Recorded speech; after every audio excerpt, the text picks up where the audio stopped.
I froze at the kitchen door, hearing my mother-in-law's voice. She was talking on the phone with her friend Galina, and her words made me go cold.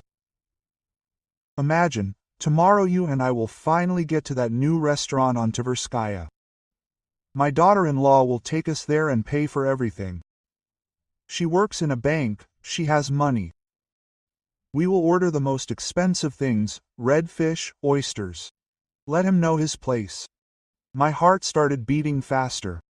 What restaurant was she talking about? No one discussed anything with me. I quietly stepped back from the door, feeling my indignation growing. Vera Petrovna, my mother-in-law, always believed that I was unworthy of her son Maxim. 3 years ago, when we got married, she openly expressed dissatisfaction with his choices. She could have found a girl from a decent family with a higher education, she repeated more than once. The fact that I worked as a bank teller and not as an economist, as she dreamed of, was a constant source of irritation for her. Maxim tried to smooth things over, but his frequent business trips left me alone with his mother. She never missed an opportunity to remind me of my low origins, criticized my cooking, appearance, manners. I tolerated it for my husband's sake, but there is a limit to everything. Now she was crossing all boundaries, planning entertainment for herself and her friend at my expense.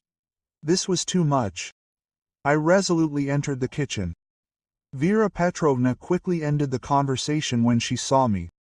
Vera Petrovna, I began as calmly as possible. I accidentally overheard your conversation. What restaurant are you talking about? Her face expressed confusion for a moment, but she quickly pulled herself together. And I thought you wouldn't mind going out for dinner tomorrow. Galina has wanted to try this place for so long. Have you thought about it? I asked again, feeling my anger rising. You have already decided everything without me and even bragged to your friend that I will pay for everything. Moreover, you said that I should know my place. What place exactly, I wonder? The mother-in-law blushed, but did not back down, not eavesdropping on other people's conversations. And anyway, what's the big deal? You are the daughter-in-law, you should respect your elders. That's how it is done in our family. Respect, yes, but not be an unpaid servant and a wallet, I answered firmly. If you want to have dinner at a restaurant, plan it yourself and at your own expense. How dare you tell me what to do? Vera Petrovna flared up. Ungrateful. My son supports you, and you are still insolent. Maxim does not support me. I work and earn my own money. And I spend this money at my own discretion, and not on your orders. Oh, you! The mother-in-law took a step forward. Her eyes sparkled with rage. I'll show you how to talk to me. Everything happened very quickly. At first I felt a sharp pain. Her palm hit me on the cheek with all its force, and then hot coffee from her cup splashed my face and shoulder. I screamed in pain and shock.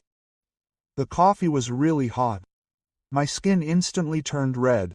Tears came to my eyes, not from resentment, but from physical pain. Now you know your place, my mother-in-law hissed, looking at me with satisfaction. But I was not going to tolerate such treatment. Wiping my face with a towel, I took out my phone. Andrei, this is Senya. Can you come now? I have problems. My older brother Andrei worked as a local police officer in our area for 10 years. He was one of the few people who always supported me. When my parents died in a car accident, he was the one who helped me get back on my feet and get a job.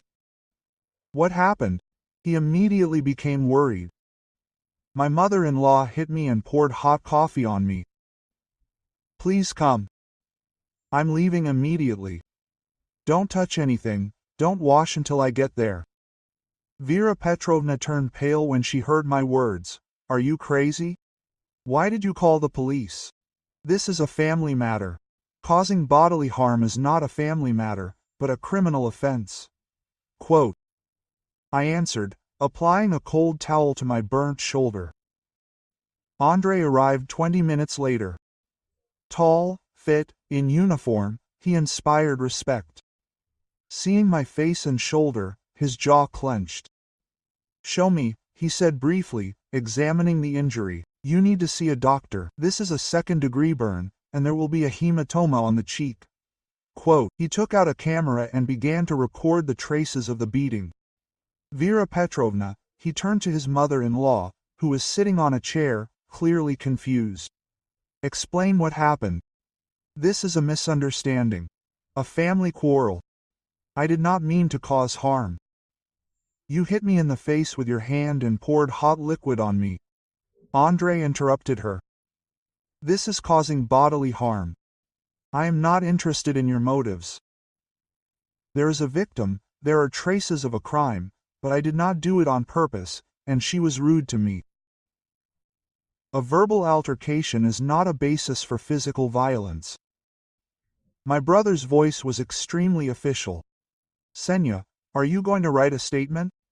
I hesitated for just a second. "Yes, Vera Petrovna is my husband's mother, but I will never allow her to beat me with impunity." "Yes, I will." We went to the hospital, where the doctor recorded a burn and a bruise. Then to the department, where I wrote a statement about the beatings. Andrei explained to me my rights and the possible consequences. Under Article 116 of the Criminal Code of the Russian Federation, she faces a fine, community service, or administrative arrest, he said. This is if the court considers the injuries minor. But given that there is a burn, they can qualify it as causing moderate bodily harm. I returned home in the evening. Maxim was sitting in the kitchen with red eyes. His mother had probably managed to tell him everything in her own version. "Kasyusha, why did you do this?" he began. "Mom says that you yelled at her, and she only pushed her slightly." I silently showed him the certificate from the hospital and the photos of the injuries. "Was it a slight push?" I asked. "Maxim, your mother planned to spend my money without my consent, and when I objected, she beat me. And you still ask why I filed a complaint."